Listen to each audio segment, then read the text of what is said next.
Welcome to the Little Blue Pod, it's Jem here. Thank you for joining me, YouTube. I hope you are well. Welcome to Anger Part 2, Managing Anger. Please check out Anger Part 1, where I talk about what anger is, why we feel it, where it comes from, etc. Really important to watch that first, maybe, if you want to learn ways to understand where it comes from and why we feel it. So anger management, what is the role of anger management and why do we need to address it? It's okay to feel angry, it's okay to feel frustrated, but if we are someone that is having this real deep-seated anger that is impacting our work, school, college, relationships, how we treat ourselves, how we're treating others, whether it be violence, abuse, emotional abuse, if we are doing any of those things and it's having a severe impact on us in many ways, then I would suggest getting help for that. Some of these tips may work, but it might be that speaking to someone or going through some counselling might be a way to further kind of learn ways to manage your anger. First of all, I would say we need to separate ourselves from the emotional and physiological response to anger. Not always easy, and I'm going to go through some techniques. But first of all, we need to understand what triggers our anger. The sooner we know what triggers us, the sooner we are able to kind of face that challenge head on. Me, I get annoyed with people overtaking or cutting me up on the motorway or just being a bad driver and not indicating. I also get annoyed when I go to Sainsbury's or Tesco's, other shops are available. When I go to the supermarket and people are all there with their trolleys, like, or they're chatting right in the middle of the aisle and you want to get past. Really, really annoying. But I don't, lash out or, throw food at them, even though I may want to. But so I know that triggers me. So I know when I go to the supermarket, I know that's going to trigger me. And I need to, and personally, I still need to think of ways on how to manage that, because I will walk around going, and Andy will just be kind of like, calm down. So we need to think of ways. So learn your triggers, really important. Try not to get triggered by your triggers, when you're doing this. But it is a really important way to know what angers you, and then that is the first step to managing it. So we've got relaxation, we've got strategies to help manage your anger. So we have relaxation, and within that I'm talking about deep breathing from the diaphragm. Check out my relaxation videos as well. Look online, get books. You might be able to find some books that can help you. Also, take some time to kind of say words to yourself, like perhaps relax, chill, it'll be okay. That's another way, and incorporate the breathing as well. Maybe even try some visualization. So don't maybe close your eyes, but have a place that you can go to in your head that is a safe place, a gentle place, a calm space that you can go to. And even try kind of gentle exercise such as yoga or even meditation and Tai Chi. Obviously you can't necessarily do that in that space, but kind of keep that as maybe a daily thing. 5-10 minutes of mindfulness yoga can really help to kind of keep those levels down. Another way to do it after doing the relaxation, you could try things like challenging your thoughts. When we are angry, we can be very overly dramatic. So we do need to possibly change the way we are thinking. So if someone says, they're rude to you and you get angry, maybe that's one of your triggers, you might be kind of thinking, well, they're an idiot, blah, blah, blah, blah, blah. When actually you could be kind of thinking, well, why have they said that? Why have they done that? So perhaps say instead, they may have their own issues, which is why they were rude. Maybe it's a boss or a friend, someone you go to school with that maybe makes you more angry. Sort of thing, that's their issue, not mine. That's their issue, not mine. Let's say that together. That's their issue, not mine. Because carrying around anger does nothing but damage us. And we need to kind of push those feelings aside. Be careful of words like always and never. Maybe you're having an argument with a partner and you always do this, you never do this. They kind of make it seem like it's a permanent state, which is totally inaccurate, and it can also make the other person feel kind of really, humiliated and alienated. So work with a solution. And maybe if you're in a relationship with someone that you are both experiencing anger and you both, argue in that sort of way or maybe lash out at each other, then have a go at doing these tips together. Changing your thoughts continued.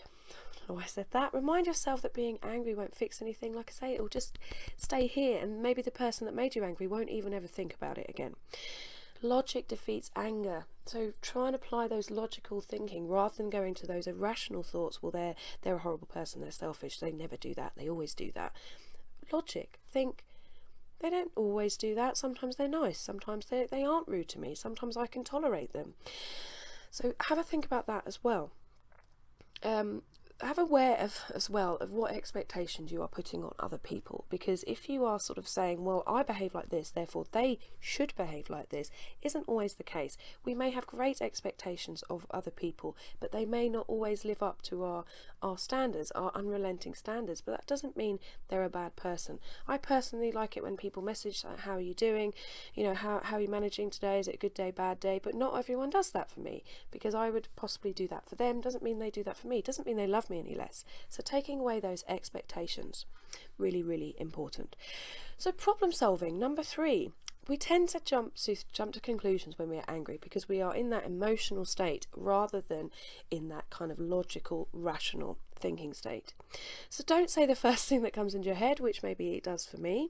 Slow down and think carefully, and also listen to what the other person is saying. So kind of focus on what they're saying, and try and think, if I slow things down, think about it carefully, then my response is likely to be more realistic to what is being discussed or debated. So listen to what's underlying your anger. So maybe your partner is saying, I need more personal space, I need a bit more freedom, whereas you're kind of thinking, well, actually, I feel like we're not connecting enough. If that's something, then maybe that's a discussion you need to have when you're not both at that level. If it triggers either of you, then sort of say, right, we'll step away from this and have a conversation when we've both calmed down. The next one, using humour, and I'm not saying sorry, I'm not saying laugh at someone or ha ha ha, you're an idiot, da, da, da, da. But sometimes using humour can make us kind of think, why am I getting angry about this, for goodness sake? For me, if someone cuts me up, sometimes I'll just laugh and I'll get angry, da, da, da, and then I'll look at myself and think, well, not look at myself because I'm driving, but sort of check myself and think, why are you getting so angry with that? Life is sort of full of so many more problems than that person cutting you up. So almost kind of laugh at yourself. Learning how to laugh at yourself sometimes can be really, really uplifting. I personally don't like it when people laugh at me, especially if I don't think I've done anything funny. If I'm trying to make someone laugh or being funny and they do, that's fine. But if I say something or do something that I feel is stupid and they laugh, I get really, really sensitive about that. You could almost as well, like maybe with a boss or maybe a teacher that you struggle with, kind of see them as maybe, sort of think of them maybe as a piece of poo. So picture them actually as a piece of poo. Don't tell them I'm picturing you as a piece of poo, but in your head, like picture their little head on top of a pile of poo. That is really silly, and I just thought of that. So don't judge me on that one. But also maybe see yourself as a bit more kind of like, yes, I'm a leader. I'm this. I'm not out loud, but in your head, see yourself looking down on them like king or queen of Pooland, or I don't know. I'm being really silly now, but yeah, take that time to kind of be a bit silly in your head, not to them, and don't be sarcastic or laugh it off, because sarcasm is another unhealthy way of expressing anger. I found when I worked with someone that really triggered me all the time, my boss said, try and put up an imaginary wall so that their thoughts and feelings don't come, and their behaviour don't impact you. That's another good way, but that's not using humour, that's just something that I wanted to drop in there. So changing your environment, not always easy. If it's someone at work, school, college, or someone that you see every day, someone in your family, you can't always, avoid that or, change those situations. But again, try and focus on what you can change rather than what you can. So if you do start to feel that, the problems and responsibilities around you are making you angry, that you feel like you've fallen into a trap, then you need to maybe go and have a chat with someone, have a discussion, because if it's something like that, it'll just keep chipping away at you, chip, chip, chip, chip, and then your anger will be a lot worse. How are we doing for time? Yeah, not too bad. Next, changing your environment after using humour, Changing your environment, give yourself a break. If you're feeling that there's a lot of anger, you're getting a lot of stress, set some me time, whether it be when you get home or maybe even before you go into that stressful event, to maybe build yourself up, psych yourself up, take those deep breaths and sort of say, I need a break from this sometimes, whether it be having a long weekend or spending time with people that really are lifting you up rather than being around people that are negative. So take that time during the day to have your own time. And if you are feeling stressed with a project or deadline and it makes you quicker to anger, like I said, if you are stressed or feeling anxious, it makes you much more likely to snap, to get angry. So think about ways you can plan your time out so you're not getting too stressed about this deadline looming. Other tips: timing. Know that maybe that there's a time of day when you feel more stressed. Personally, I feel more anxious in the morning, and then I feel depressed, then I get a bit more hypo, and there's loads of different things that can happen. But for you it may be different. Maybe you get stressed after lunch or in the evening. Therefore, if you need to tackle something, don't tackle it at that time of day when you're feeling stressed. Do it at a time of day when you are feeling more calm. Therefore, you're less likely to get angered by it and more likely to be able to solve that problem. Avoidance. I'm very good at this. If someone's triggered me recently, I will avoid them because I'm angry at them, whether it be, sort of passive aggressive, so that's kind of not really lashing out but more sort of sulking, ignoring and avoiding someone. That can be seen as very passive aggressive. An example of this may be if you walk past your child's bedroom and it's a mess and you sort of think, why are they making a mess all the time? Why are they not clearing it up? They should be clean and they should be cleaning and tidying their room. If that's the case, shut the door. That is their issue. And again, try and take that emotion away from it. They're not doing it to spite you. They're just probably, like I was, typical teenager that would just leave a mess. And after a while, yes, you do live in a state, but it's taking away that emotion, not blaming them and saying, right, deep breath. I've asked you already. Can you do your room?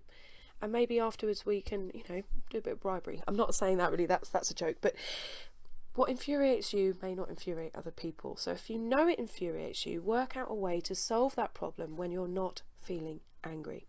Finding alternatives. So if you hate that drive to work, if you hate going to that supermarket, maybe find out when it's more quiet and go when it's quieter. Maybe find an alternative route, making those changes, because if you can apply all of these that I've suggested, and I will go through that list again. Sorry, my notes. So we have relaxation, changing our thoughts, or cognitive restructuring. I didn't want to say that word because it's a bit jargony.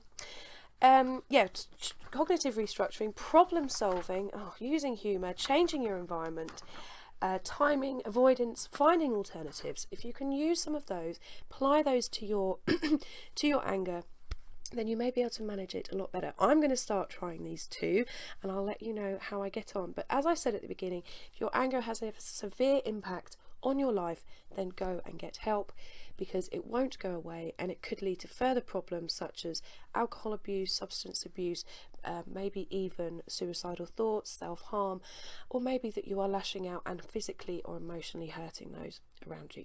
Very serious issue, and apologies if I've been a bit silly, apologies if I've been all over the place, but yeah, it's taken a lot to get to this video today. Please let me know your comments. Please share with me any experience you have of anger, what triggers you, how do you manage it, have you got any tips for anyone else. Thanks for watching. Please check out my other videos in the description below. Please like and subscribe if you haven't already, and I will see you next time. Take care, guys. Bye now.